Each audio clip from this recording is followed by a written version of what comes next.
साहेबांकडून toll घेणार साहेबां नमस्कार. तुम्हालाही नमस्कार. आधीच माफी मागतो. कसं आहे, तुमची निवड आणि आमची आवड फार वेगळी आहे, त्यामुळे तुमचे काळे धंदे आम्ही उघडे करू. हा, आता तुमच्या चांगल्या कामाचं कौतुकही करू बरं का. नाही, कसं आहे, महाराष्ट्राला पुन्हा महा करायचं असेल तर आम्ही असेच वागणार. आपलं एकमेव निष्पक्ष वृत्तपत्र महाराष्ट्र टाइम्स.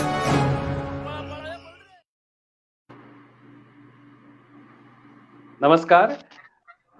महाराष्ट्र टाइम्सच्या सर्व वाचक प्रेक्षकांचं या फेसबुक लाईव्ह मध्ये मनापासून स्वागत. आजचा आपला Cosmos bank cooperative limited, Cosmos cooperative bank limited या बँकेच्या सहकार्यानं सुरू असलेल्या मटा अर्थसंवाद बँकिंग आणि गुंतवणूक विषयक संवादमाला या सत्रामध्ये आजचं हे 4थं सत्र आहे आणि त्या सत्रामध्ये मी सर्वांचं, आपल्या सर्व मटाच्या वाचक प्रेक्षकांचं मनापासून स्वागत करतो. आज आपल्याकडे या महत्वाच्या सत्राला आणखी एका, खरं तर महत्वाच्या असं म्हणलं पाहिजे, गेले 3 सत्रांना सुद्धा अतिशय चांगला प्रतिसाद तुम्ही दिलेला होता आणि आजच्या ह्या सत्रालाही तुमचा खूप चांगला प्रतिसाद मिळेल अशी आम्हाला खात्री आहे. आज या सत्रासाठी ज्या सत्राचा आजचा विषय आहे की बँकिंग किंवा गुंतवणूक करताना, विशेषतः बँकिंग करताना आपल्याला सायबर सिक्युरिटी चा एक, सायबर सुरक्षिततेचा एक मुद्दा लक्षात घ्यावा लागतो. तर ती सायबर सुरक्षितता कशी आपण चांगल्या पद्धतीने घेऊ शकू, कसं आपलं ऑनलाईन व्यवहार, डिजिटल व्यवहार अधिक सुरक्षितपणे आपल्याला करता येतील, त्या संदर्भात आज आपण या तज्ञांकडनं मार्गदर्शन घेणार आहोत, त्यांचे विचार ऐकणार आहोत, खरं तर त्यांच्याशी गप्पा मारणार आहोत. मी कालही या दोघांशी बोलताना हेच म्हणलं की आज आपण ना ह्या विषयावर, किंवा खरं तर सगळ्याच संवाद सत्रात आपण ना गप्पा मारूया, त्या जास्त आपल्या वाचक प्रेक्षकांना आवडतात आणि त्या योग्य तो संदेश त्यांच्यापर्यंत पोहोचवतातही. तर मी स्वागत करतो आजच्या या संवादात आल्या आपल्या पाहुण्यांचं. सर्वप्रथम अरविंद तावरे सर, नमस्कार. कॉस्मॉस कोऑपरेटिव्ह बँक लिमिटेडचे ते संचालक आहेत. आणि आपले दुसरे आज तज्ञ या संवादात सहभागी होत आहेत, ओमकार गंधे. ते सायबर सुरक्षितता या क्षेत्रातले तज्ञ आहेत. नमस्कार ओमकार गंधे.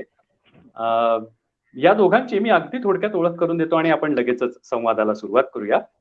अरविंद तावरे सर, मी जसं म्हणलं आता की कॉस्मॉस बँकेचे संचालक आहेतच, पण त्याशिवाय ते पुण्यातल्या एका बांधकाम कंपनीचेही संचालक आहेत. ते स्वतः इंजिनियर आहेत.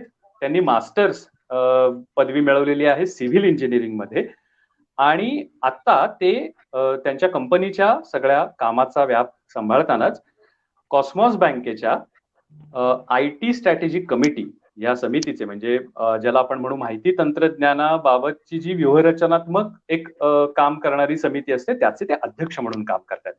त्यांचा अनुभवही या क्षेत्रातला मोठा आहे.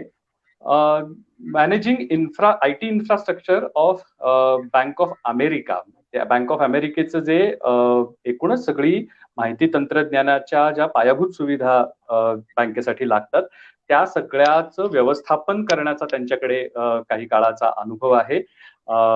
त्याचबरोबर त्यांनी या क्षेत्रामध्ये काही नवीन गोष्टीही आणलेल्या आहेत आणि त्याचा ते पूर्वी काम करत होते ज्या बँकेसाठी त्या बँकेला आणि आता कॉस्मॉस बँकेलाही खूप मोठा फायदा होतोय.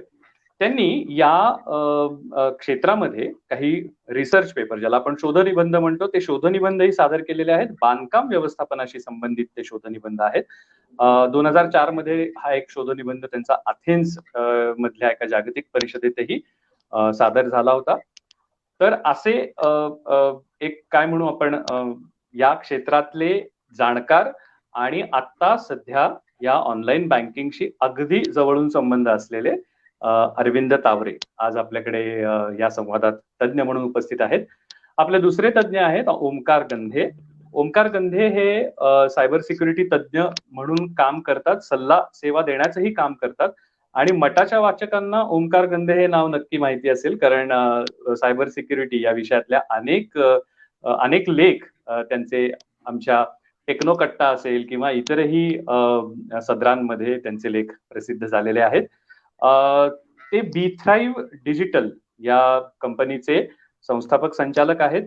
तसंच ऑनवेब टेक्नॉलॉजीज या कंपनीचे सीईओही आहेत आणि स्वतः एक सर्टिफाईड एथिकल हॅकर ही आहेत. तर त्यांना एकूणच या सायबर सुरक्षिततेच्या संदर्भात सुरक्षितता कशी घ्यायची आणि ज्याला आपण सायबर चोर असं म्हणू तर त्या चोराची मानसिकताही माहीत असलेले असे हे आजचे दुसरे आपले पाहुणे आहेत.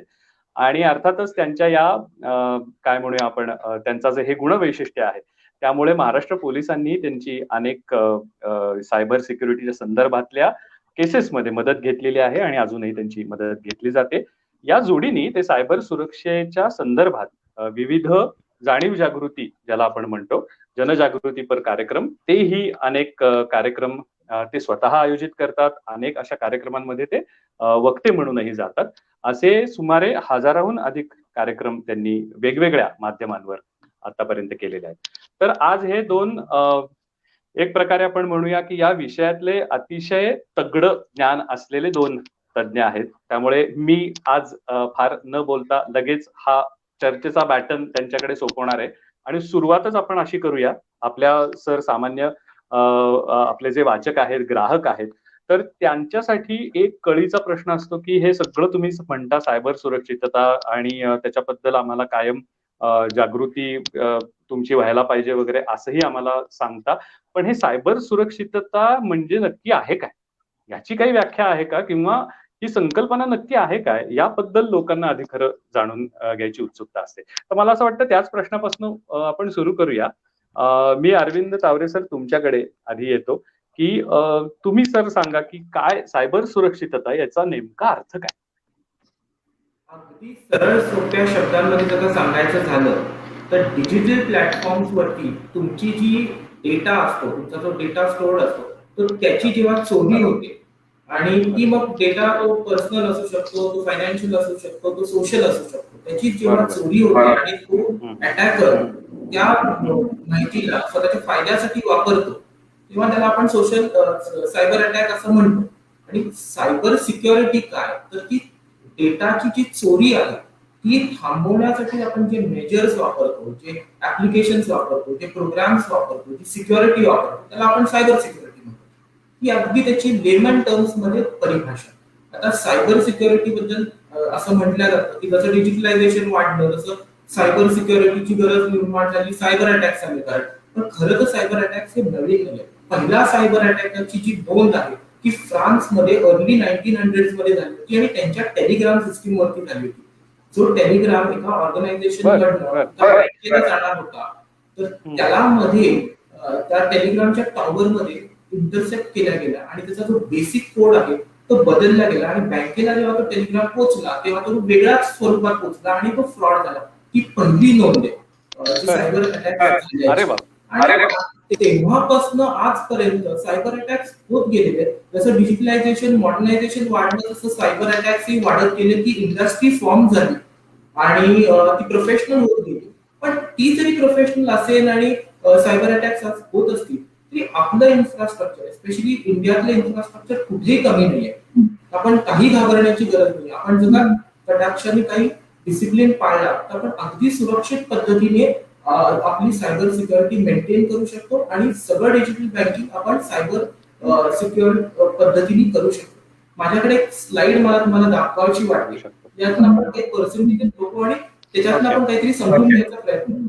तुम्हाला जर ती स्लाइड दाखवता आली 1 सेकंद तर आपण ती दाखवूया. हो,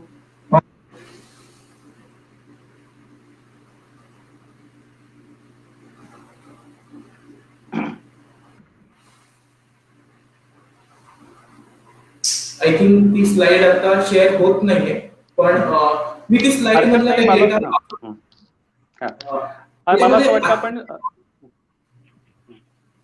मला असं वाटतं आपण ती स्लाइड जोवर शेअर होत नाहीये तोवर मी ओमकार गंधेकडे जातो आणि त्यांनाही हाच प्रश्न मला खरं तर विचारायचा आहे. म्हणजे आपण त्या प्रश्नावरच राहूया आणि त्या प्रश्नाच्या दरम्यान जेव्हा ती स्लाइड आपल्याला शेअर करता येईल तेव्हा ती आपल्याला लगेच दाखवता येईल. तर ओमकार, तुमच्याकडे मी याच प्रश्नाच्या अनुषंगाने येणार आहे. अरविंद सर, तुम्ही अतिशय सुंदर हा इतिहास खरं माहित नव्हता. 1900 सालातला हा पहिला प्रकार जो घडलेला आहे टेलिग्रामच्या संदर्भातला, तर तू पहिली सायबर काय तो थ्रेट होता असं तुम्ही आता सांगितलं, ते फारच इंटरेस्टिंग आहे. मला ओमकार तुम्हाला विचारायचं की ही जी सायबर सुरक्षिततेचं आत्ताच्या काळातलं जे रूप आहे, म्हणजे हे शतकभरापूर्वी जी काही पहिली घटना घडली त्याबद्दल अरविंद सरांनी अतिशय इंटरेस्टिंग माहिती दिली. पण आत्ताच्या नवीन शतकातलं सायबर सुरक्षिततेचं जग नेमकं काय आहे? सर्वात पहिल्यांदा सायबर सिक्युरिटी किंवा सायबर सुरक्षा ही जी काय भानगड आहे, तर ही फक्त ऑनलाईन मर्यादित नाहीये. ऑनलाईन आणि ऑफलाईन या दोन्ही वेळेला तुम्हाला जी सिक्युरिटी घेण्याची गरज आहे, मग कुठल्याही डिजिटल माध्यम असेल, कुठल्याही इलेक्ट्रॉनिक माध्यम असेल, कुठल्याही इलेक्ट्रॉनिक डिव्हाइस असेल, त्या प्रत्येक गोष्टीसाठी तुम्हाला सायबर सिक्युरिटीची गरज आहे.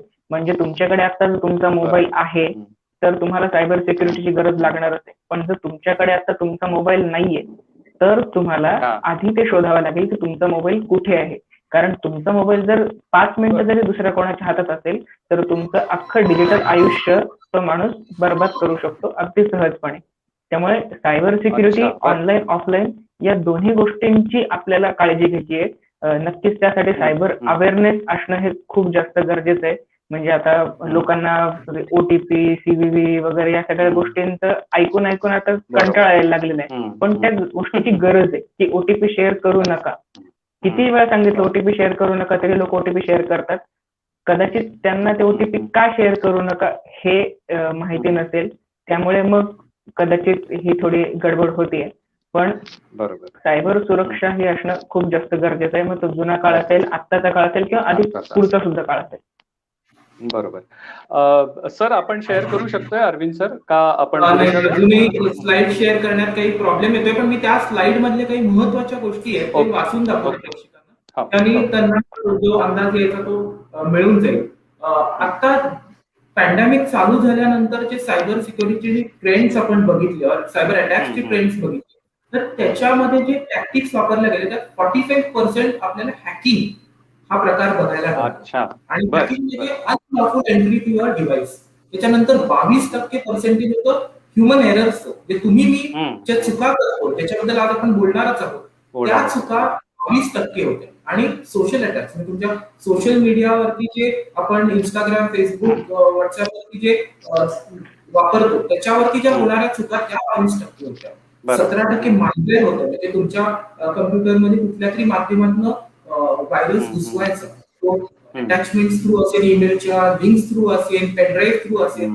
तर हे काही गोष्टी आपल्याला समजून घेतल्या पाहिजे की हे ट्रेंड्स जे असतात हे नेहमी बदलत असतात. दरवर्षी नवं काहीतरी येतं आणि त्याच्या अगेन्स्ट आपल्याला प्रोटेक्शनची गरज आहे. मागच्या वर्षी जे रेलिव्हंट होतं ते या वर्षी असेल असं सांगता येत नाही. पण आता अजून एक महत्वाची गोष्ट समजणं गरजेचं आहे की याच्या मागे असतं कोण, आणि आपण सुरुवातीलाच समजून घेतलं तर आपल्याला पुढचं संभाषण जे आहे किंवा आपल्याला जे बोलू आपण ते जास्त सोपं जाईल. बरोबर. मागे जे हॅकर्स असतात किंवा अटॅकर्स असतात, आणि गंधेसर पण त्याच्याबद्दल काही सांगू शकतील नंतर, की ते नेहमी एक्सटर्नल ऍक्टर्स जास्त असतात. म्हणजे हे हॅकर्स जे बसलेले असतात ते China, Russia, north Korea, Israel इथे जास्त बसलेले असतात. त्यामुळे आपल्याकडे एक अँटीव्हायरस जे इंटरनॅशनल स्टँडर्डचं आहे हे असणं खूप गरजेचं आहे. नंतर क्रिमिनल हॅकर्स प्रोफेशनल हॅकर्स याचं पर्सेंटेज सुद्धा मोठं आहे. 55% प्रोफेशनल हॅकर्स. इंटरनल प्लेयर्स त्याच्या मनाने कमी असतात, 22% ते सापडतात. आता अजून एक स्टॅटिस्टिक समजणं गरजेचं आहे की हे अटॅक्स चालतात किती दिवस आणि आपण केलं काय पाहिजे. थोडक्यात ते अटॅक्स एकूण कमी दिवस चालतात, कधी कधी 2 दिवस चालतात. त्यामुळे आपल्याला व्हिजिलंट असणं, आपल्याला आपल्या मोबाईलचे वरती नोटिफिकेशन येणं आपल्या क्रेडिट कार्डचे, किंवा आपण रेग्युलरली स्टेटमेंट्स चेक करणं हे खूप गरजेचं आहे. त्या अटॅक कधी एक्झिक्यूट झाला आणि कधी संपला हे आपल्याला कधी कळत असतं. आणि एक नेहमी लक्षात ठेवायचं की अटॅक्सच्या मागचा उद्देश काय असतो. They are always financially motivated. बाकी आपल्याला त्रास देणं, रेप्युटेशन डॅमेज करणं ह्याचा पर्सेंटेज खूप कमी आहे. त्यामुळे आपल्याला काळजी कुठे घ्यायची आहे, तिथे आपला फायनान्शियल डेटा आहे तिथे आपल्याला मेन काळजी घेण्याची गरज आहे जास्त. ओके. म्हणजे थोडक्यात असं म्हणता येईल सर की हे जे सगळे कोण सायबर चोरटे जे आहेत तर ते अशा पद्धतीने आपल्या काय म्हणू डिजिटल माध्यमांवर आपल्या सगळ्या क्रेडिट कार्ड असेल, डेबिट कार्ड असेल, तर प्रामुख्याने आपल्या कडच्या वित्ताची चोरी करण्यासाठी हे सगळे जास्त प्रमाणात खरं तर सक्रिय असतात असं आपल्याला म्हणायला हरकत नाही. आणि ह्या चोरट्यांपासून वाचण्यासाठी काय करायचं हा आजचा आपला विषय असणार आहे. तर मी ओमकार सरांनी आता जो विषय अगदी हलकेच त्या विषयाला खरं तर तोंड फोडलेलं आहे म्हणून थेट तिथे त्या विषयाकडे जातो. आपण अनेक जण सध्या क्रेडिट कार्ड वापरतो, डेबिट कार्ड वापरतो. पूर्वी फक्त एटीएम कार्ड असायचं आपल्याकडे. अजूनही काही बँकांची फक्त एटीएम कार्डही आहेत कदाचित. तर ही सगळी कार्ड वापरताना नेमकी काय दक्षता घ्यायला हवी हा नेहमी पडणारा प्रश्न आहे. आणि ती दक्षता जी आहे ती वेगवेगळ्या अंगानी आहे. म्हणजे मुळात कार्ड वापरणं काय आपण जर पैसे काढायला जात असू तर त्या एटीएम मशीन मध्ये ते सरकवायचं कसं इथपासनं अनेकांना प्रश्न असू शकतात. पण त्याच्या पलीकडे जाऊन हे जे कार्ड वापरतो आपण त्याचे पासवर्ड कसे जपून ठेवायचे, पिन कसं जपून ठेवायचं, ते किती काळाने बदलायचं, असे अनेक प्रश्न याच्यामध्ये उपस्थित होतात. मग त्याचं क्लोनिंगही होतं, त्याचं काय करायचं. तर हे सगळे जे पडणारे प्रश्न आहेत कार्डच्या संदर्भात विशेषतः, तर त्याबद्दल आम्हाला जरा माहिती हवी आहे की कशा कशा पद्धतीने कार्डचा गैरवापर करून आपल्याला धोका उत्पन्न होऊ शकतो आणि तो टाळायचा असेल तर काय करावं. असा खरं तर हा साधा प्रश्न आहे. पण याच्यात हे अनेक मुद्दे त्याला चिकटलेले आहेत. तर मी पहिल्यांदा ओमकार सरांकडे जातो या संदर्भात आणि मग मी अरविंद सरांकडे त्या संदर्भात येणार आहे. जसं तुम्ही म्हणले की कार्ड क्लोन होतात किंवा स्कीमर वगैरे युज केल्या जातात, तर आता स्कीमर युज करणं हे अगदी खूप सोपं झालेलं आहे. म्हणजे अगदी अमेझॉन सारख्या वेबसाईट वरती सुद्धा स्कीमर अवेलेबल आहेत. एटीएम मध्ये जिथे कार्ड इन्सर्ट केलं जातं तिथं स्कीमर लावलेलं असतं. पण आता म्हणजे हे स्कीमर म्हणजे एक प्रकारचं यंत्र असतं का, काय असतं? हो, अगदी छोटंसं यंत्र आहे. म्हणजे जे तुम्ही एटीएम मध्ये बघितलेलं असेल, ज्यामध्ये आपलं एटीएम कार्ड किंवा कुठलंही कार्ड स्वाईप होऊ शकेल अशा पद्धतीचं छोटंसं ते डिव्हाइस असतं.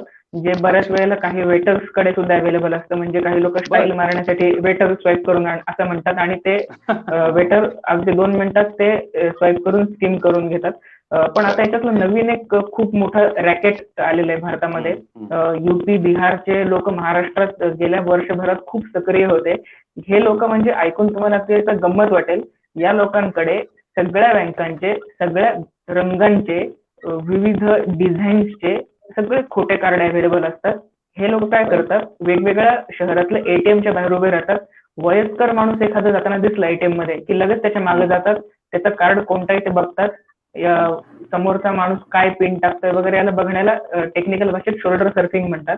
पण हे फक्त शोल्डर सर्फिंग पर्यंत न थांबता ते त्या वयस्कर माणसाची मैत्री करायला जातात. त्याला म्हणतात, काका मी तुम्हाला मदत करून देऊ का. काही वयस्कर माणसं हे थोडे घाबरलेले असतात की एटीएम मध्ये कसं वापरू, चुकेल का काय वगैरे. त्यामुळे मग ते त्याला म्हणतात की ठीक आहे कर मदत. मग तो माणूस काय करतो की त्यांचं कार्ड घेतो, पिन नंबर विचारतो, त्यांची जी काही रक्कम असेल एकदम सुरक्षितपणे त्यांना काढून देतो. पण त्या माणसाला कार्ड रिटर्न देताना त्याच रंगाचं, त्याच डिझाईनचं दुसरं डुप्लिकेट कार्ड देतो आणि ओरिजिनल कार्ड स्वतःकडे ठेवतो. तो माणूस गेला एटीएम मधून की इमिजिएटली त्या कार्डातून त्याला पिन तर ऑफकोर्स माहितीच आहे, पैसे काढून घेतो. जोपर्यंत त्या वयस्कर माणसाला मेसेज येईपर्यंत ती रक्कम ऑफकोर्स कॅश मध्ये काढलेली आहे, त्याच्यामुळे मग कुठल्या प्रकारचं रिफंड होण्याची वगैरे काही भानगडच नाहीये आणि तो माणूस तिथून निघून जातो. असं साधारण नाशिक, कोल्हापूर, पुणे, नगर, पारनेर किंवा अगदी विदर्भात सुद्धा जवळपास 36 ते 37 लाखांचं हे रॅकेट मागच्या वर्षभरात चालू होतं आणि त्यांना नाशिकमधून मागच्या वर्षी अटक झाली. सो हे प्रकार अजूनही चालू आहेत, थांबलेले अजिबात नाहीयेत. पण एटीएम मध्ये गेल्यानंतर आपण या सगळ्या गोष्टींची काळजी घेतली पाहिजे. की पूर्वी कसं होतं की एटीएम मध्ये मास्क किंवा मग हेल्मेट वगैरे घालून जायला परमिशन नव्हती. काही एटीएम मध्ये अजून सुद्धा वॉचमन वगैरे काही भानगड नसते. त्यामुळे कोणी कसंही जात आहेत, कोणी कितीही लोक एटीएम मध्ये जातात, एकमेकांचे पिन बघतात, कार्ड नंबर बघतात. पण एटीएम मध्ये सगळ्यात मोठी जी सामान्य माणसांकडून चूक होते ती म्हणजे आपण एटीएम ची विथड्रॉ केल्याची किंवा मग डिपॉझिट केल्याची स्लिप असते ती लोक तिथेच टाकून देतात आणि त्यामुळे खूप मोठा हा फ्रॉड होतो.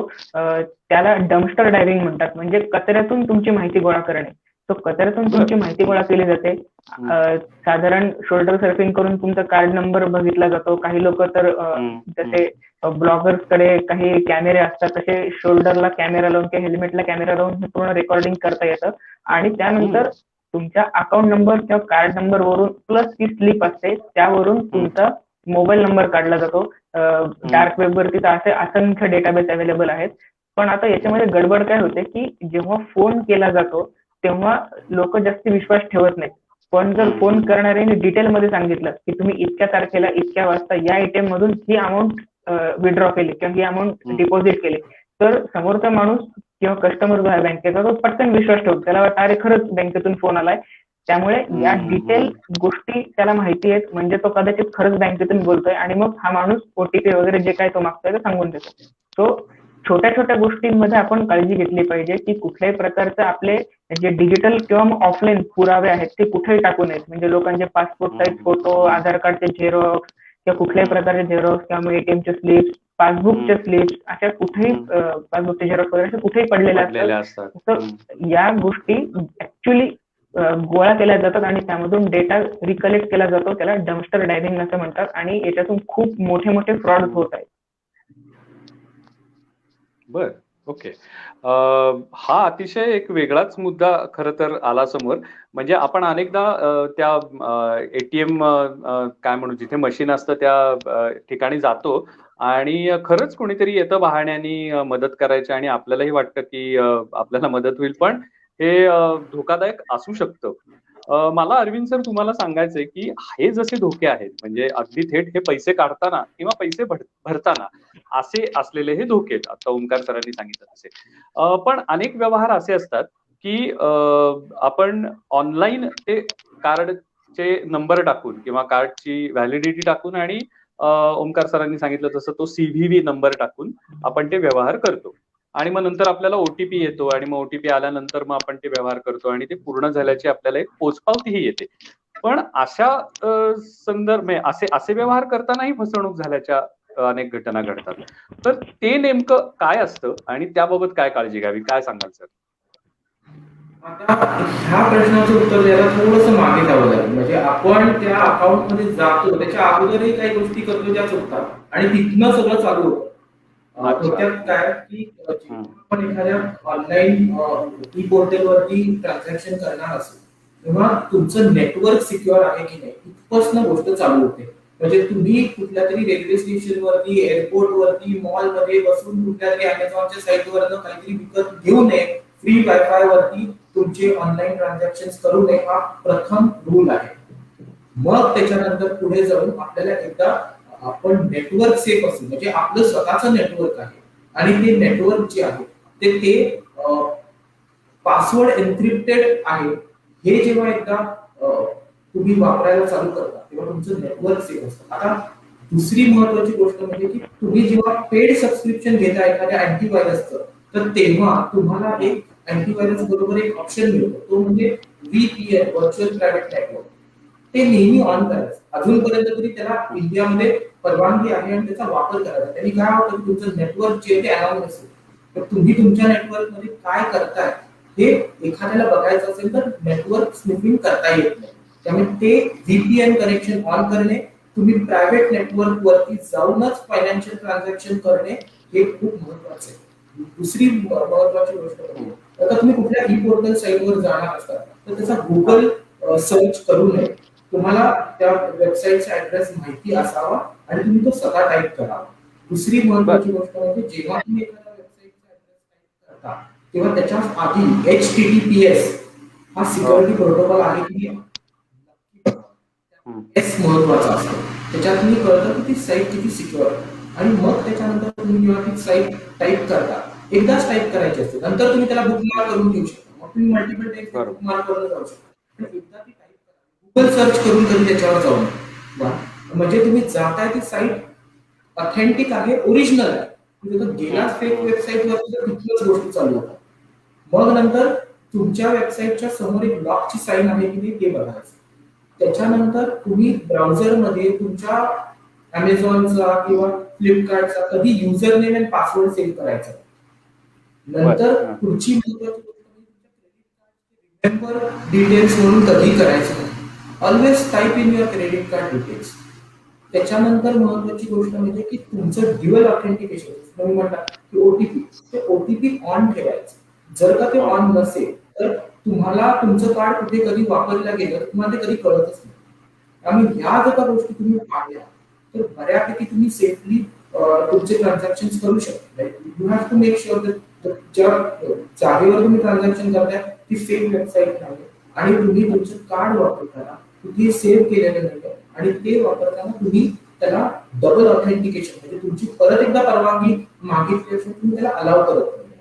ह्या जर का गोष्टी पाहिल्या ते सामान्य citizen safe card online transaction करताना करू शकतो. आता एक अजून मला गोष्ट सांगावीशी वाटते म्हणजे की जेव्हा तुम्ही एखादं एटीएम किंवा डेबिट कार्ड किंवा क्रेडिट कार्ड वापरता आणि तेच जर कार्ड तुमच्याकडनं कधी हरवलं, तुमच्याकडनं कधी एटीएम मध्ये राहिलं आणि ते अगदी 10 मिनिटासाठी अर्ध्या तासासाठी जरी तुमच्या प्रदेशांमधून बाहेर गेलं तर ते तुम्ही लगेच हॉटलिस्ट करणं गरजेचं आहे. तुमच्या बँकेला कळवणं गरजेचं आहे की माझं कार्ड लॉस्ट होतं आणि त्याला हॉटलिस्ट करा. एक आठवडा लागेल त्याच्यामुळे तुम्हाला नवीन कार्ड घ्यायला, पण तुम्हाला ते कार्ड हॉटलिस्ट करणं गरजेचं आहे. उदाहरणार्थ सांगते की कार्ड एकदा दुसऱ्याच्या हातात गेलं की ते किती लवकर त्याचा मिसयूज होतो हे आपल्याला कळण्याच्या पलीकडे. त्यामुळे कार्ड नेहमी लगेचच हॉटलिस्ट करणे. दुसरी गोष्ट म्हणजे त्याचा पिन जो आहे तो दर 3 महिन्यांनी बदलणे. तुम्ही हा प्रश्न आधी विचारला होता की किती फ्रिक्वेन्सी बदलायचा, तर 3 महिन्यानंतर बदलायचा साधारणपणे. तुमचं बर्थडे वगैरे असले नंबर्स टाकायचे नाही आणि शक्य झालं तर तो पिन जो आहे तो तुम्ही तुमच्या क्रेडिट कार्डच्या अकाउंट मध्ये जाऊन तो पिन बदललेला कधीही बदल. तुम्ही एटीएम मध्ये जाऊन तो पिन बदलला. बरेच मोबाईल ऍप्स आहेत जे फ्री आहेत त्याला थर्मल सेन्सर म्हणतात.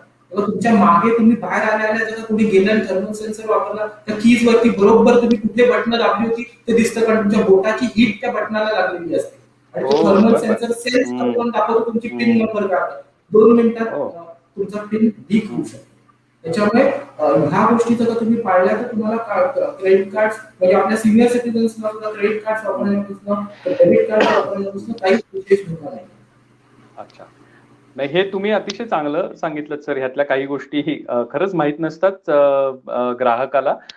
जसं तुम्ही हा थर्मलचा जो प्रकार सांगितला तर तो अनेकदा घातक कसा असू शकतो हे मला वाटतं आपल्या प्रेक्षकांना नक्की कळलं असेल. अनेकदा असं होतं, मला अगदी ह्याला एक जोडून उपप्रश्न विचारायचा जो अगदी सगळ्यांच्या मनात असतो की पिन विसरली आणि किंवा पासवर्ड तो विसरला की काय करायचं असा कायम प्रश्न पडतो. तर अशा वेळेला बँक मदत करते का ते आपलं काय म्हणू पिन रिट्राईव्ह करायला किंवा नवीन पिन जनरेट करायला? तर त्या बाबतीत अनेकांना प्रश्न असतो, तर त्याबद्दल काय सांगाल सर? मी तर सर्वात पहिल्यांदा सांगेन की एक अमेरिकेतला अनुभव शेअर करतो की अमेरिकेमध्ये युएस मध्ये पिन किंवा पासवर्ड लक्षात ठेवण्यासाठी ते थीम वापरतात. थीम म्हणजे काय असतं, एक पिक्चर असतं. तुम्हाला त्यावेळेला जे डोक्यात येते किंवा तुम्ही फ्रिक्वेंटली वापरणारा जी थीम असते किंवा जे तुम्हाला सगळ्यात आवडणारं पिक्चर असतं ते पिक्चर ठेवायचं आणि त्याच्या संदर्भात एक पासवर्ड तयार करायचा. तो पासवर्ड नेहमी 8 कॅरेक्टर्स लॉंग असला पाहिजे, म्हणजे त्याच्यात 8 कॅरेक्टर्स असले पाहिजे. त्याच्यात अल्फा न्यूमरिकल असला पाहिजे, त्याच्यात काही अल्फाबेट्स पाहिजेत, काही नंबर्स पाहिजेत आणि काही स्पेशल कॅरेक्टर्स पाहिजेत. Hash sign, pound sign, dollar sign हे काही पाहिजे आणि त्यातलं एक तरी अक्षर कॅपिटल पाहिजे. ही जर का तुम्ही पासवर्ड केला आणि ती थीम ठेवली तर ती थीम तुम्हाला दरवेळेस ते पिक्चर ते काही असू शकतं, ते पिक्चर तुम्हाला हिंट करतं की तुमचा पासवर्ड काय होता. पासवर्ड नेहमी मेमोराइज करायचा, कधी कुठे सेव्ह करायचा नाही आणि तो स्वतःला कधीही SMS किंवा ईमेल करून ठेवायचा नाही.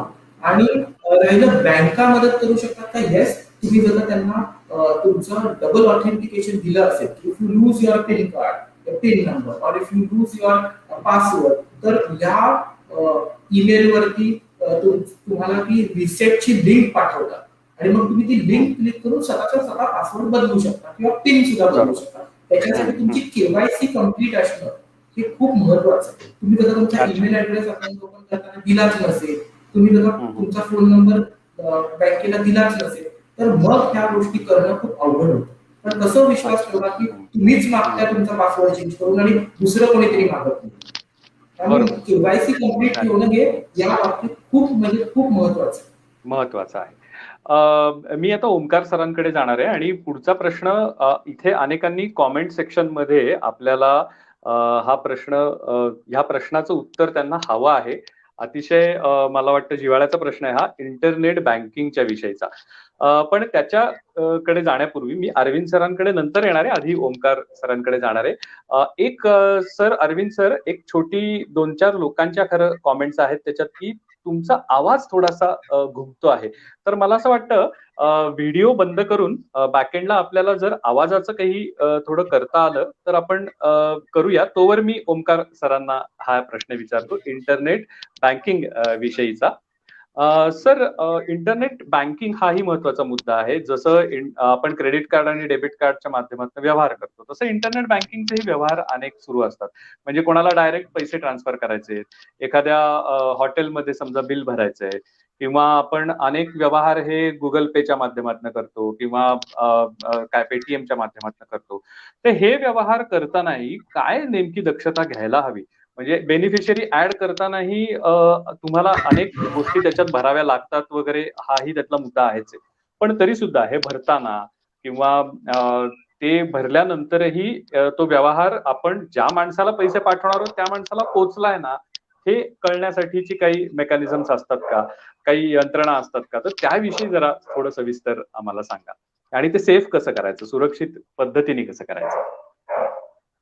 आता ऑनलाईन पैसे ट्रान्सफर करणे किंवा ऑनलाईन ट्रान्झॅक्शन याच्यामध्ये सगळ्यात सेफ जे काही करता येण्यासारख्या गोष्टी आहेत, त्या सगळ्या बँकेने केलेल्या असतात.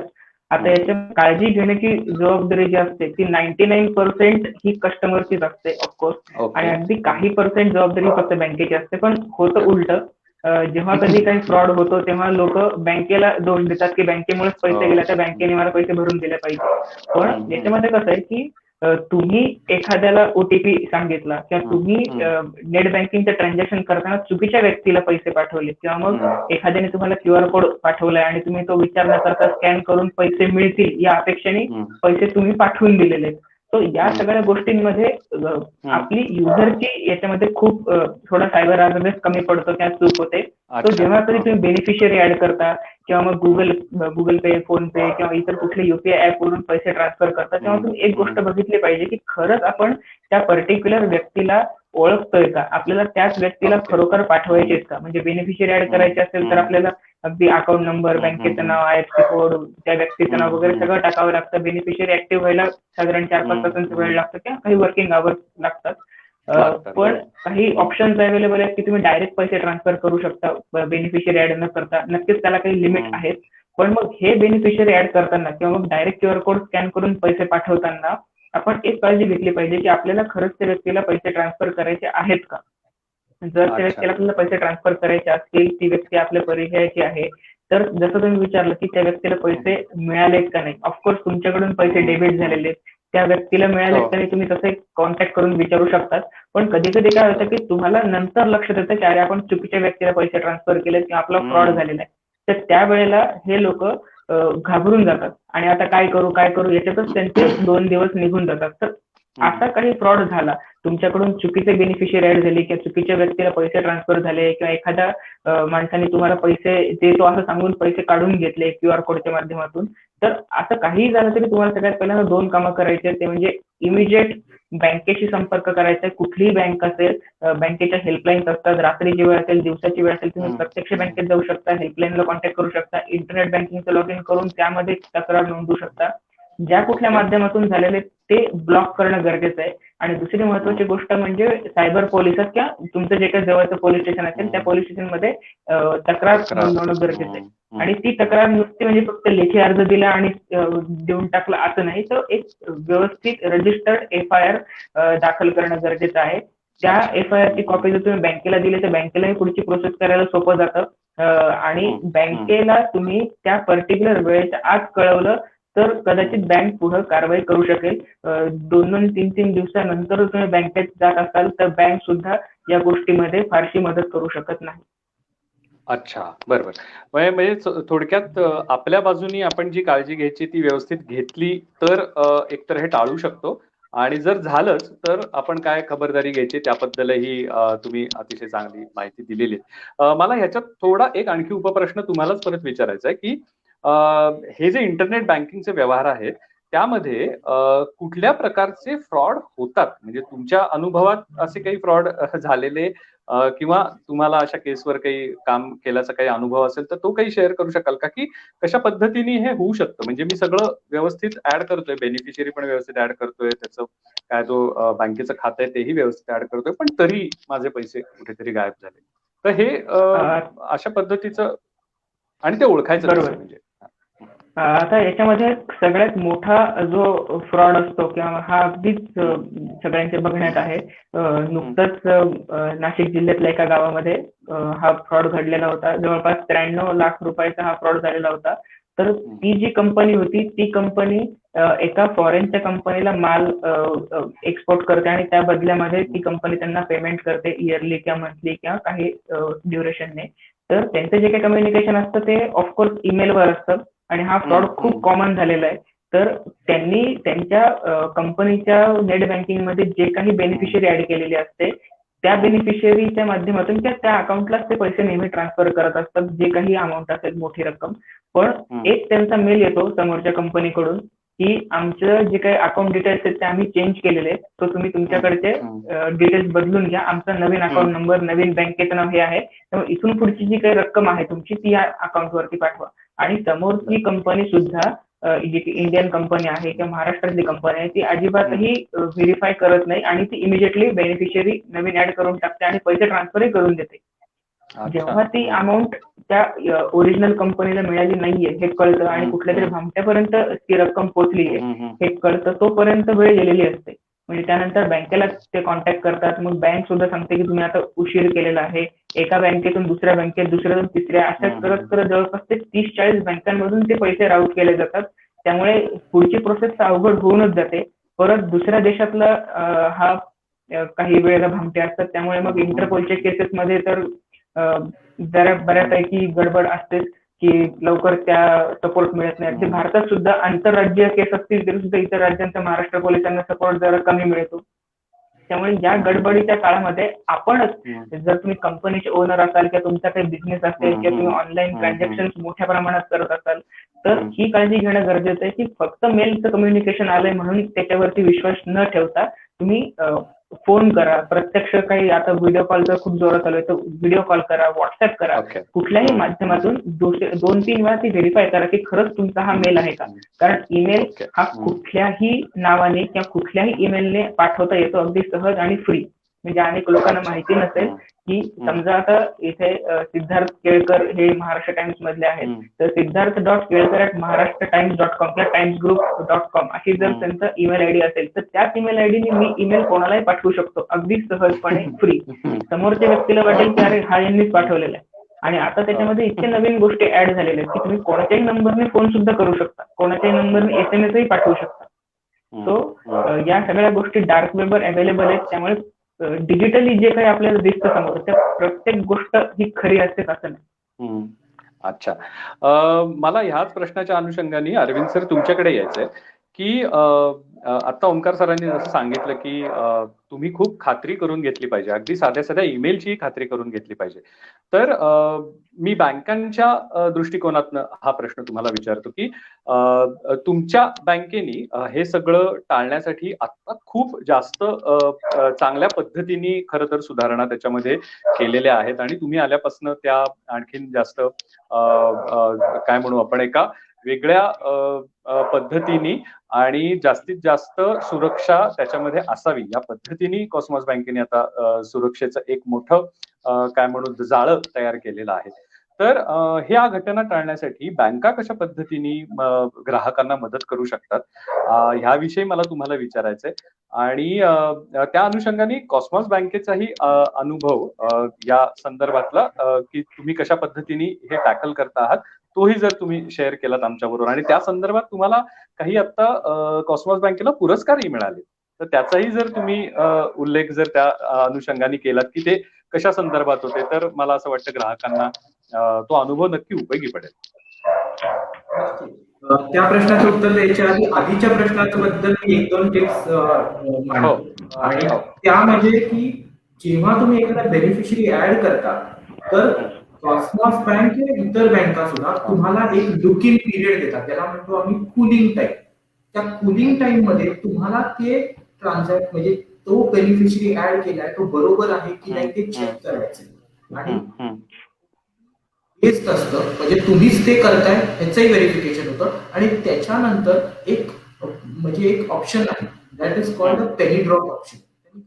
बर.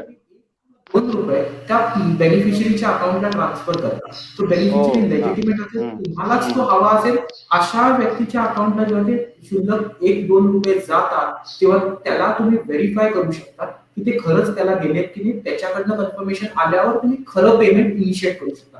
ही जर साधी सोपी टिप तुम्ही जर पाळली ना तर बरचसं पुढचं होणाऱ्या गोष्टी टाळू शकतात. टाळू शकतात.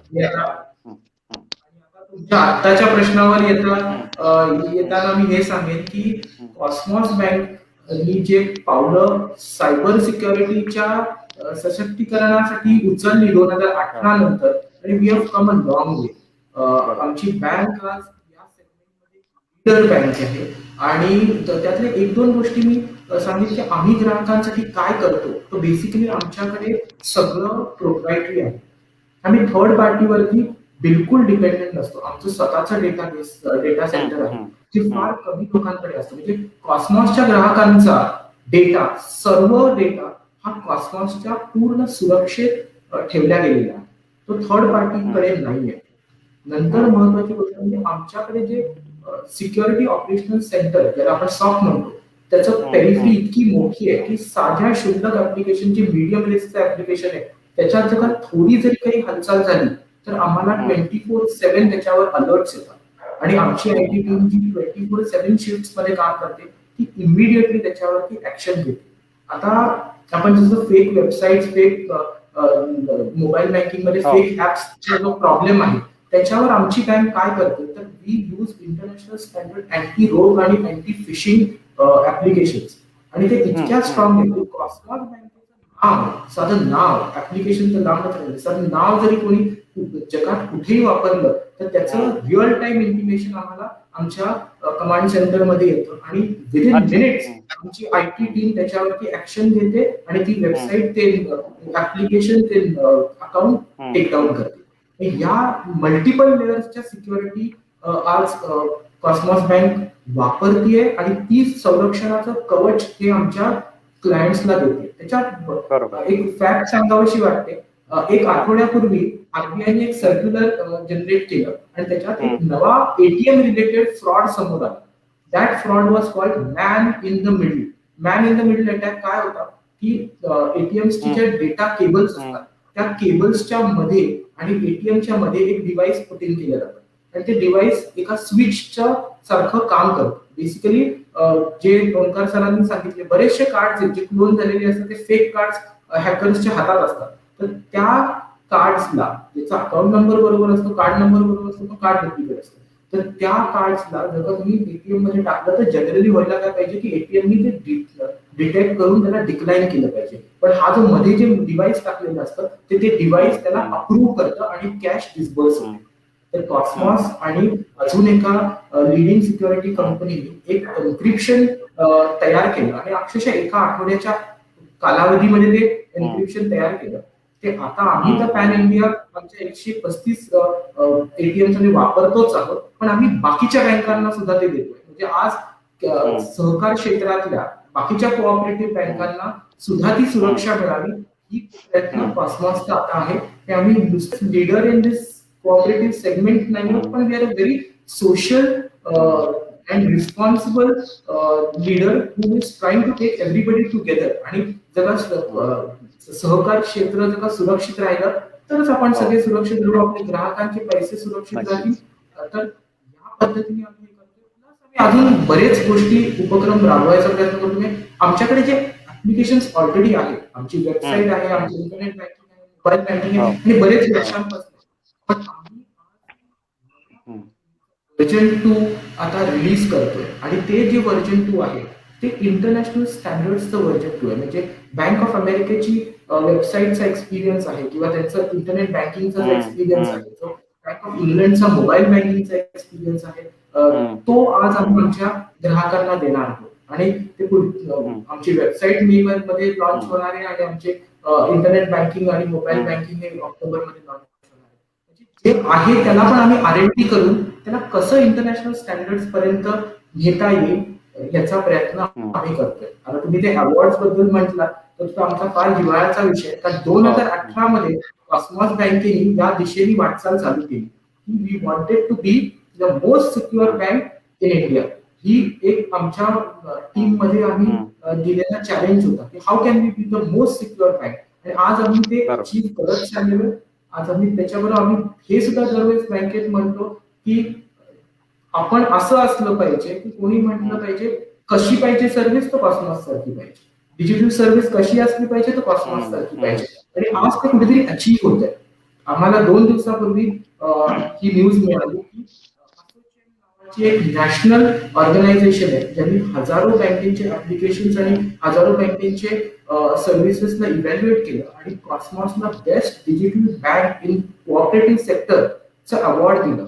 आणि ही आमच्या प्रयत्नांच्या सगळ्यात मोठी टेस्टिमनी आहे. त्याच्या बरोबर आम्हाला जे अजून एक अवॉर्ड मिळालं तो आम्हाला एका फ्रंटलाईन जी इव्हॅल्युएशन एजन्सी आहे डिजिटल फ्रंटियर्स नावाची, तर त्यांच्याकडनं आमच्या IT चीफला बेस्ट IT चीफ ऑफ 2020 याचा अवॉर्ड मिळाला. म्हणजे ऍप्लिकेशनचे उत्कृष्ट आहेत, आमचे लोकही उत्कृष्ट आहेत. आणि आज या वेबिनारला नक्की आमची IT टीम बघत असणार आहे आणि मला या तुमच्या माध्यमातून त्यांच्याशी एक अर्धा सेकंदाचा संवाद साधायचा आणि तो म्हणजे की व्हेरी वेल डन. अशीच प्रगती तुम्ही करत राहा. असंच बँकेला सेगमेंट लीडर बनवा. आपण बाकीच्या बँकांना मदत करू. And very big congratulations to you. आमचे chairman sir Milind Kale sir, आमचे MD, यांचं मार्गदर्शन, यांचा जो इनपुट असतो त्याच्यामुळे हे सगळं अचीव्ह होऊ शकतंय. आणि आम्ही सगळ्यात प्राथमिक इम्पॉर्टन्स कशाला देत असतो, तर आमच्या ग्राहकांच्या सुरक्षेला देतोय.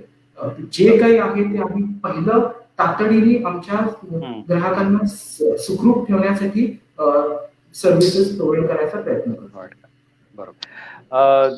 तुमचं आमच्यातर्फे ही मनापासून अभिनंदन तुमचं आणि तुमच्या टीमचं, कॉस्मॉस बँकेचं, की तुम्हाला ह्या चांगल्या पुरस्कारांनी तुमचा गौरव झाला. नक्कीच हे काम ग्राहकांपर्यंतही पोहोचणं कधी कधी गरजेचं असतं, त्यांचा विश्वासही संपादन करण्यासाठी.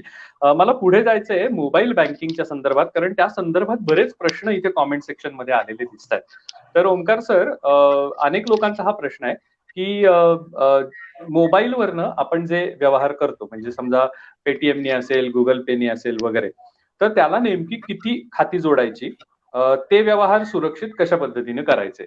अगदी साधे 2 प्रश्न आहेत आणि त्याला लोकांना खरं तर आता लगेच उत्तरं हवी आहेत. बरोबर. तर जे काही UPI ऍप्स असतात किंवा मग इंटरनेट बँकिंग आपण युज करतो, मोबाईल बँकिंग थोडक्यात, तर मोबाईल बँकिंगसाठी तुम्ही जे काही प्रत्येक UPI ऍपचे काही लिमिट्स असतात त्याप्रमाणे तुम्ही बँक अकाउंट ऍड करू शकता. पण शक्यतो 2 पेक्षा जास्त अकाउंट ऍड करू नयेत, कारण मग ते एक अकाउंट सांभाळताच लोकांना नाकी नऊ येत आहे. म्हणजे त्या अकाउंटवरून पैसे ट्रान्सफर करताना किंवा बँक अकाउंटचा बॅलन्स चेक करताना UPI ऍप मध्ये तो एक पिन टाकावा लागतो, 4 डिजिटचा किंवा 6 डिजिटचा.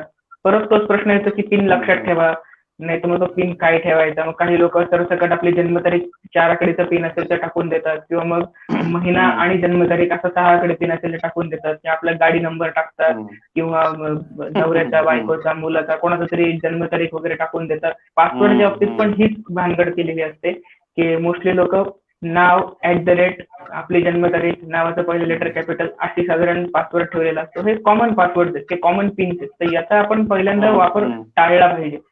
दुसरी गोष्ट म्हणजे जेव्हा कधी तुम्ही ऑनलाईन बँकिंग कराल तर त्याच्यामध्ये कुठल्याही प्रकारे तुमच्याकडून चूक होणार नाही याची आपण खबरदारी घ्यायची असते. तुम्ही तुमचा युजरनेम पासवर्ड हा कोणाला सांगू नका, कुठेही लिहून ठेवू नका. कोणीही फोन केला तरी त्याला तुमचा आलेला OTP किंवा pin number, card number, CVV कुठलाही आकडा शेअर करू नका. तर तुम्हाला कुठल्याही प्रकारचा मोबाईल बँकिंग मध्ये प्रॉब्लेम येणार नाही. आता तुमच्या माध्यमातून मी हे लोकांना म्हणजे पहिल्यांदाच सांगतोय की गेल्या मागच्या महिन्यातच हा नवीन फ्रॉडचा प्रकार समोर आलेला आहे की ओटीपी न सांगता सुद्धा पैसे कट होत आहेत. आता हे थोडं न्यूजपेपरला हेडलाईन फ्रंट पेजवर द्यावी अशी बातमी मी सांगितली, पण याचं बॅकस्टेजला थोडंसं वेगळं चित्र आहे.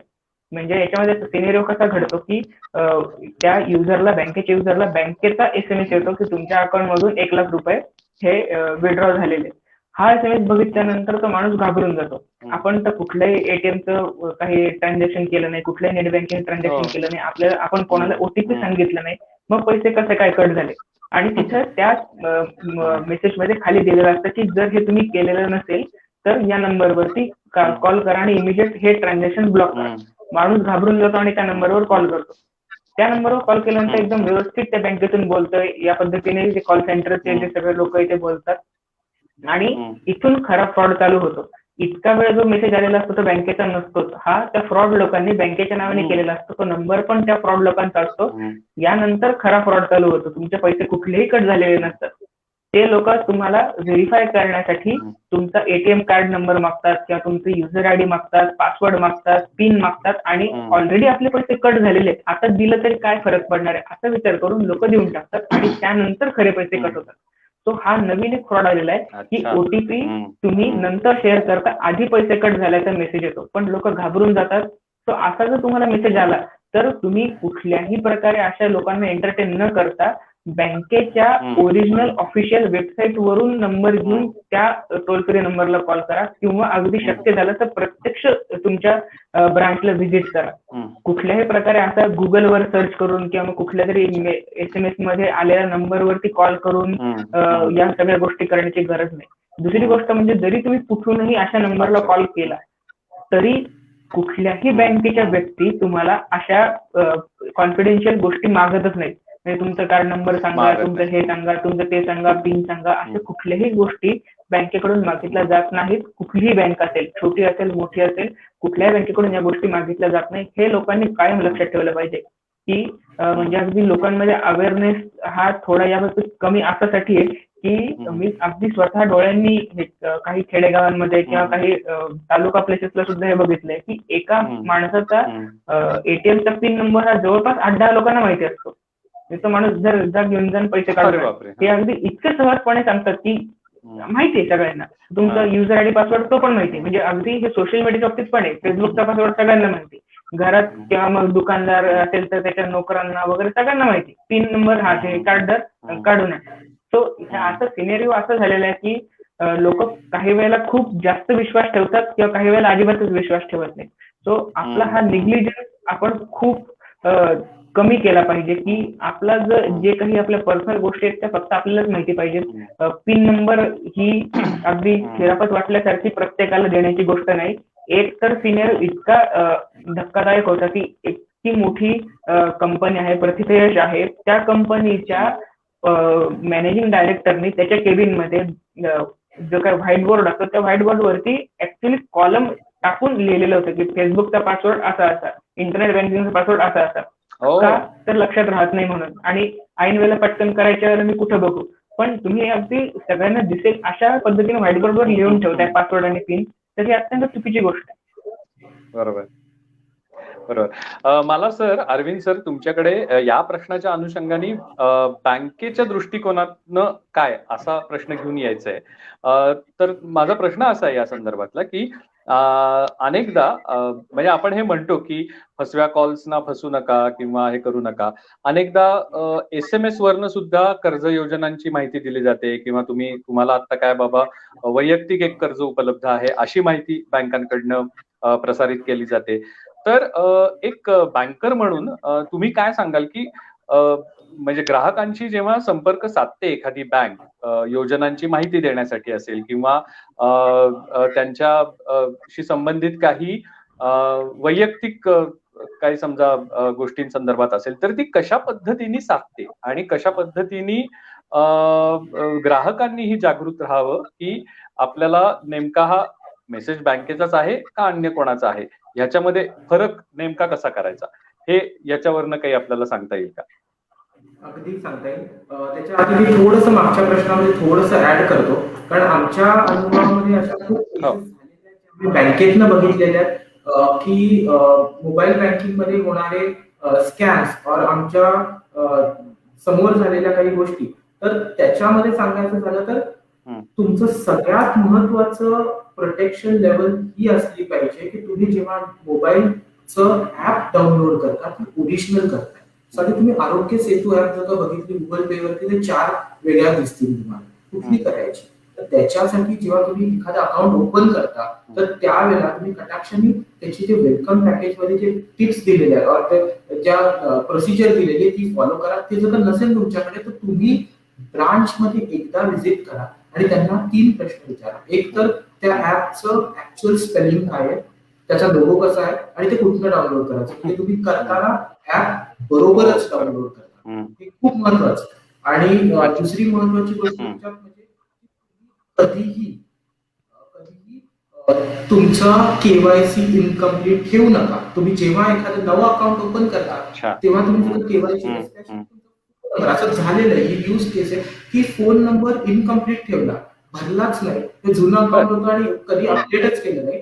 आणि मग बँकेतल्या कुठल्या तरी कर्मचाऱ्यांनी त्या अकाउंटला फोन बँकिंग ऍप्लिकेशन ऑन करून दिलं, विदाउट ऑथरायझेशन ऑन करून दिलं, स्वतःचा किंवा असोसिएटचा मोबाईल नंबर ऍड केला आणि पैसे ट्रान्सफर केले. ना क्लायंटला कळालं ना बँकेला कळालं तेव्हा उशीर झाला होता. त्याच्यामुळे तुमची केवायसी कम्प्लीट ठेवा. नवीन अकाउंट ओपन करताना इंटरनेट बँकिंग आणि मोबाईल बँकिंग ही सर्व्हिस घ्या. त्याला तुमचा बरोबर नंबर अटॅच होऊ द्या.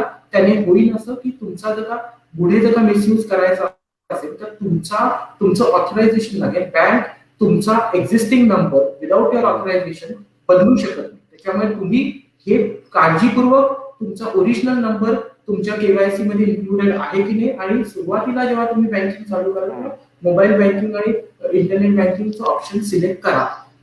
नॉन सिलेक्टेड ठेवलं तर कोणीतरी दुसरं करेल, असं होईलच असं नाही, असं झालेलं आहे. त्याच्यामुळे तुम्ही सेवा वापर अकाउंट ओपन करताना नेहमी ही सेवेसाठी अप्लाय करा.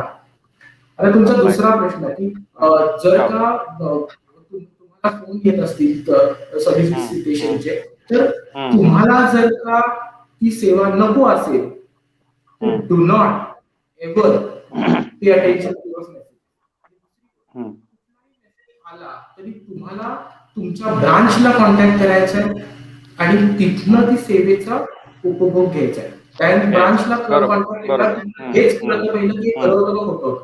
ते खरं असेल तर मग तुम्ही ते सर्व्हिसला हे करू शकता. पण त्या मेसेजमध्ये मग ईमेल असेल, फोन असेल किंवा व्हॉट्सअपचा मेसेज असेल किंवा टेक्स्ट मेसेज असेल, त्याच्यातनं येणारी लिंक किंवा त्याच्यातनं येणारा नंबर, त्याच्यावर कधी कॉन्टॅक्ट किंवा कुठल्याही प्रकारचं क्लिकिंग करायचं नाही. हे इनव्हेरिएबली फ्रॉड असतात. कारण बँका मेसेजेस पाठवतात पण ते फक्त टेक्स्ट मेसेजेस असतात आणि त्याच्यातनं कधी कुठे तुम्हाला जायला रिडायरेक्ट करणं किंवा कुठल्या लिंकवर क्लिक करणं असं कुठलीही बँक करत नाही. त्याच्यामुळे कृपा करून तुम्हाला तरी हवी असणारी सेवेचा मेसेज तुम्हाला आला ब्रांचला कॉन्टॅक्ट करणं हे त्यातलं महत्वाचं पार्ट आहे. ओके. आणखीन म्हणजे आता अगदी शेवटची खरं 3-4 मिनिटं उरलीत आपल्या या संवादातली. तर एक 2-3 महत्वाचे प्रश्न मला आता कॉमेंट सेक्शन मध्ये पाहताना दिसले, तर त्यांना आपण अगदी थोडक्यात उत्तरे देऊया. आणि या निमित्ताने मी हेही सांगतो की ज्या ज्या लोकांनी प्रश्न विचारले त्यांना कॉस्मॉसची IT टीमही अगदी छान उत्तरं देते आहे. ज्यांचे अगदी वैयक्तिक प्रश्न आहेत त्यांना कॉस्मॉस बँकेमध्ये कोणाला संपर्क करायचा त्याचीही माहिती या कॉमेंट सेक्शन मध्ये कॉस्मॉसची IT टीम देते आहे. तर नक्की त्याचा लाभ घ्या. ज्यांना वैयक्तिक शंका आहेत त्यांनी त्या कॉन्टॅक्ट नंबरवर संपर्क करून तुमची वैयक्तिक शंका तिथे विचारायला हरकत नाही. अनेकांचे खरं प्रश्नांचं निरसन सर अरविंद सर तुमच्या टीमने ऑलरेडी कॉमेंट सेक्शन मध्ये केलेलं आहे. पण काही प्रश्न हे सगळ्यांसाठी जे लागू होतात ते मला 1-2 विचारावेसे वाटतात. त्यामध्ये एकांनी असं विचारलेलं आहे की हे जे नवीन आता ऍप्स आलेली आहेत ज्याच्यावर काही एक काय म्हणूया आपण अमुक एक तुम्ही गेम खेळा आणि त्याच्यातनं पैसे मिळवा अशा पद्धतीचे हे गेम्स आहेत. तर ह्या बाबतीत काय नेमकी काळजी घ्यायची? अतिशय मला असं वाटतं आत्ताच्या सगळ्या ह्या सगळ्या काळाला अनुरूप असा प्रश्न आहे. तर आपण मला वाटतं त्याचं एक उत्तर इथे देऊया. मी त्याच्यात एवढंच सांगेन की आता हो जे सगळे IPL बघतात त्यांनी या जाहिराती निश्चित बघितल्या असतील. क्रिकेट प्लेयर हो. सांगतात की ही ॲप खेळा आणि अशी टीम बनवा आणि बरोबर. पैसे कमवा. हम्म. ऍप्स काही फ्रॉड नाहीये, पण त्याच्या थ्रू बऱ्याच गोष्टी होऊ शकतात. जर आपण हम्म. इनसिक्युअर नेटवर्क वरनं गेलो किंवा त्याच्या फेक ऍप वरती गेलो, आता बऱ्याच गोष्टी होऊ शकतात. त्याच्यामुळे बी व्हेरी कॉशियस. हा पर्सनल डिसिजन आहे, तुम्हाला त्याच्यावर जायचंय की नाही. पण बरोबर. ज्या आपण गोष्टी सांगितल्या, network has to be safe, the app has to be original, your password and username has to be inputted by you. तुम्ही ते टाकलेलं असलं पाहिजे, ते सेव्ह केलेलं नसलं पाहिजे आणि तुम्हाला ज्याच्यातला जो सिक्युरिटीचा अँगल आहे तो नीट समजलेला आहे. ह्या काही गोष्टी पाळा जातात, मग तो डिसिजन घ्यायचाच असेल. ओमकार सर, तुम्ही काही ऍड करू शकता याच्यावर? यामध्ये जे काही गॅमलिंग किंवा मग रमी सारखे रिलेटेड गेम्स आहेत, तर हे गेम्स ऑलरेडी प्ले स्टोअरने बॅन केलेले असतात. त्यामुळे हे ऍप तुम्हाला त्यांच्या पर्सनल साईट वरूनच करावे लागतात. म्हणजे अगदी जसं सरांनी त्या नाव सांगितलं, त्या फेमस ऍप ते सुद्धा त्यांच्या वेबसाईटवर अवेलेबल आहे, प्ले स्टोअरवर अवेलेबल नाहीये. कारण हे सगळे गॅमलिंग, जुगार वगैरे या रिलेटेड ऍप्स आहेत आणि जे भारतामध्ये बंदी आहे. दुसरी गोष्ट म्हणजे हे ऍप ऑथेंटिकेट आहेत नाहीयेत, यांचा वापर केला पाहिजे नाही केला पाहिजे हा पुढचा मुद्दा आहे. पण यामधून तुम्हाला जे आमिष दिलं जातं की तुम्ही 10 रुपयाला तुम्हाला 100 मिळतील, याकडे आपण जरा गांभीर्याने लक्ष दिलं पाहिजे. की जर म्हणजे जगात इंटरनेटवरती ऑनलाईन कुठलीच गोष्ट फुकट मिळत नाही. जर तुम्हाला ते 10चे 100 करून देत आहेत, तर याचा अर्थ तुमची काहीतरी ते गोष्ट काढून घेणार आहेत, ते 100%. दुसरी गोष्ट म्हणजे याच गोष्टी 50% झाल्या. काही गोष्टी आहेत जसं आता PUBG मोबाईल आहे किंवा मग बरेच ऑनलाईन गेम्स आहेत, तर या गेम्सच्या नावाने सुद्धा फसवणूक केली जाते. त्या गेम्सचे डुप्लिकेट तसेच दिसणारे छोटे ऍप्लिकेशन तयार केले जातात. त्यामध्ये तुमचे जे काही नेट बँकिंग किंवा UPI जे सगळे डिटेल्स घेतले जातात आणि तुम्हाला न कळत काही सर्व्हिसेस ऍक्टिव्ह करून घेतल्या जातात मंथली बेसिसवरती आणि तुमच्या बँकेमधून ती रक्कम दर महिन्याला कट होते किंवा काही वेळेला एकदाच मोठी लमसम अमाऊंट कट होते. काही वेळेला म्हणजे काही बँकांच्या बाबतीत या गोष्टीचं तुम्हाला SMS पण येत नाही. सो जसं सरांनी आधी सांगितलं होतं की तुम्ही तुमचं बँक स्टेटमेंट जे आहे, मग ते फिजिकल असेल की ऑनलाईन असेल, ते रेग्युलरली चेक करणं गरजेचं आहे. खूप लोकांना माहितीच नसतं की आपल्या महिन्यामध्ये किती किती असे अमाऊंट आहे ती कट झालेली. म्हणजे जसं इंटरेस्ट तुमच्या अकाउंटमध्ये क्रेडिट झालेला आहे, त्याचा मेसेज काही त्यावेळेला येत नाही. तुमचे जे काही इयरली मेंटेनन्स चार्जेस असतात त्याचा पण कधी कधी मेसेज येत नाही. सो असे अनेक चार्जेस असतात की अशा अनेक गोष्टी तुमच्या अकाउंट सोबत घडलेल्या असतात की ज्यांची तुम्हाला इंटिमेशन नसते. सो तुम्ही मंथली बेसिसवरती की अगदी 6 महिन्याला तरी तुमचं बँक स्टेटमेंट डिटेल चेक केलं पाहिजे की आपण खरंच हे खर्च केलेले आहेत का. जर तुम्हाला एखादा खर्च किंवा एखादं जर चुकीचं वाटलं तर ते इमिजिएट तुम्ही बँकेला कळवलं पाहिजे आणि याच्यामध्ये फारसं काय अवघड नसतं. रेफरन्स नंबर तुम्ही बँकेला कळवला तरी बँक पुढची प्रोसेस करू शकते. अजूनही खरं तर इथे बरेच प्रश्न मला दिसत आहेत, पण आपल्या हातात असलेली वेळ आता संपलेली आहे. 1 तासाच्या खरं तर आपण पुढे गेलेलो आहोत. मला असं वाटतं पण की जे प्रश्न आता आलेले आहेत त्यांच्या प्रश्नांना कॉस्मॉस बँकेची IT टीम उत्तर देतीच आहे आणि त्या जोडीने अनेकांनी ओमकार सरांचाही काही कॉन्टॅक्ट नंबर असेल किंवा त्यांची काही कॉन्टॅक्ट इन्फॉर्मेशन आम्हाला मिळेल का असंही विचारलेलं आहे. तर मी माझ्या टीमला असं रिक्वेस्ट करीन की ओमकार सरांचा ईमेल ID आपण त्यांना देण्याचा प्रयत्न करूया. आणि अनेकांना अनेक शंका असू शकतात, कारण शेवटी आपला पैसा सुरक्षित कसा ठेवायचा या बाबतीत प्रत्येक जण अतिशय अलर्ट असतोच आणि त्यांनी अलर्ट असायलाच हवं. आणि ह्या विशेषतः आजच्या काळात डिजिटल व्यवहार करताना त्यांनी त्याचं जे भान आहे ते चांगल्या पद्धतीने ज्याला म्हणू आपण की सावधान राहा, तर ते सावध असणं अत्यंत गरजेचं आहे असं मला वाटतं. अरविंद सर आणि ओमकार सर, तुम्ही आज या संवादामध्ये आलात. तुमच्या अनुभवाचा आणि तुम्ही असलेल्या तुमची जी तज्ञता आहे या विषयातली त्या संदर्भातली सगळी माहिती आम्हाला तुम्ही शेअर केलीत, आमच्याशी गप्पा मारल्यात. त्याबद्दल महाराष्ट्र टाइम्स तर्फे मी तुमचे मनापासून आभार मानतो. आपल्या वाचक प्रेक्षकांनाही सांगतो की हा अर्थसंवाद ही जी संवादमाला आहे त्या संवादमालेचा पुढचा भाग पुढच्या गुरुवारी 5 वाजता प्रसारित होणार आहे. तोही ऐकायला विसरू नका. त्याची माहिती महाराष्ट्र टाइम्स मधनं आपल्यापर्यंत बातमीच्या स्वरूपात पोहोचेलच. आणि तुम्हाला या संवादाविषयी आणखी काही प्रश्न असतील तर ते प्रश्नही आम्ही तज्ज्ञांपर्यंत पोहोचवायची व्यवस्था करू. तर आजच्या दिवसापुरत्या आजच्या या सत्रापुरतं मी रजा घेतो. सगळ्यांचे पुन्हा एकदा आभार मानतो. वाचक प्रेक्षकांनी खूप चांगला प्रतिसाद दिलाय, त्यांचेही मी मनापासून आभार मानतो. तर सगळ्यांचे आभार आणि धन्यवाद. धन्यवाद. धन्यवाद.